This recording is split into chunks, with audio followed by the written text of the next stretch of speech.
বন্ধুরা, এখানে তোমরা দুটো ইমেজ দেখতে পাচ্ছ। দুটো লিফটে দুজন মানুষ আটকে পড়েছে। তো এখানে কোন লোকটি বেশি বিপদে আছে সেটা আজকে তোমাদেরকে উত্তরে জানাতে হবে। আমি জানি সঠিক উত্তরটা তোমরা বুঝে গেছো।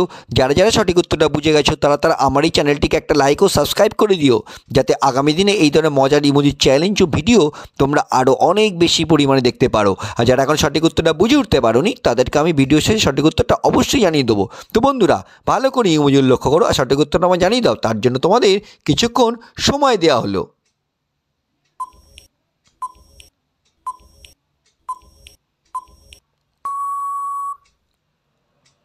কি বন্ধুরা, তোমরা কি সঠিক উত্তরটা বুঝতে পারলে? যদি না বুঝে থাকো আমি জানিয়ে দিচ্ছি। দেখো, এখানে 2 নম্বর যে লোকটি আছে সেই লোকটি বেশি বিপদে আছে, কারণ একটু লক্ষ্য করলে দেখতে পাবে 2 নম্বর লিফটটি কিন্তু চালু হয়ে গেছে। তো যখন লিফটটি চালু হয়ে যাবে ওই লোকটি মাথায় বেশি পরিমাণে আঘাত পেতে পারে। তো এখানে 2 নম্বর লোকটি বেশি বিপদে আছে, উল্টো দিকে 1 নম্বর লিফটটি বন্ধ আছে। সুতরাং এখানে 2 নম্বর লোকটি বেশি বিপদে আছে।